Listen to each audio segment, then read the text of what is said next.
Like, comment, share and follow me. বন্ধুরা, দেখছেন একটা প্রজেক্ট এসছে হাতে। এটা হচ্ছে ওই হিউমিডিফায়ার দিয়ে অথবা মিস্ট মেকার যেটা বলে ওটা দিয়ে একটা প্রজেক্ট হবে। দুটো কম্পিউটার কুলিং ফ্যান, দুটো এলবো আছে, একটা বক্স আছে, একটা মিস্ট মেকার আছে এখানে। এটা একজন অনলাইন থেকেই কিনে দিয়ে গেছে এটাকে অ্যাসেম্বলিং করার জন্য।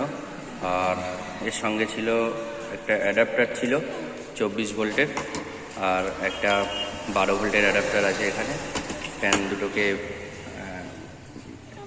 একটা ফ্যান দুটোকে চালাবে আর একটা মিস্ট মেকারকে অন করবে। আর সঙ্গে একটা সার্কিট এসেছিল, হিটিং অথবা কুলিং সার্কিট। তো এটা এখানে কোনো প্রয়োজন নেই, এটা আর এখানে ইনস্টল করব না। এমনি এটা দিয়েই সেট আপ করে দেখব কত দূর কী হচ্ছে। কিছুটা কাজ এগিয়ে রেখেছি, এটাকে লাগিয়েছি, ফ্যানগুলোকে স্ক্রু দিয়ে সেটিং করেছি বক্সের মধ্যে। মিস্ট মেকারটাকে একটা জায়গায় লাগিয়ে দেবো, সাইডে যে কোনো একটা সাইডে লাগিয়ে দেবো, দিয়ে ট্রাই করব যে ঠিকঠাক মতন কাজ করছে নাকি। ফ্যান এবং ডিসি সকেট যেটা আছে, মেল সকেট, ওটাকে ঠিকঠাক মতন ফিটিং করে নিলাম। একটা 12 ভোল্টের জন্য করলাম, আর একটা হচ্ছে 24 ভোল্টের জন্য করলাম, এবং সাথে একটা রেগুলেটরও লাগিয়ে নিলাম, 7 স্টেপ রেগুলেটর, ফ্যানটাকে কমানো বাড়ানোর জন্য। আর হচ্ছে এখন তো রেডি।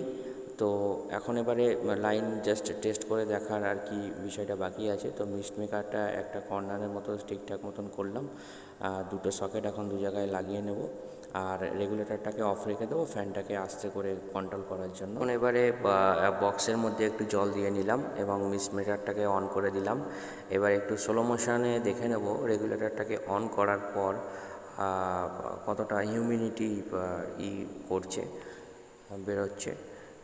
ফার্স্ট ঘাটে অন করলাম রেগুলেটরটা, এবং আপনারা দেখতেই পাচ্ছেন যে যে জলীয় বাষ্পটা মানে তৈরি করছে, কত সুন্দর লাগছে দেখতে, কত সুন্দরভাবে বার হচ্ছে।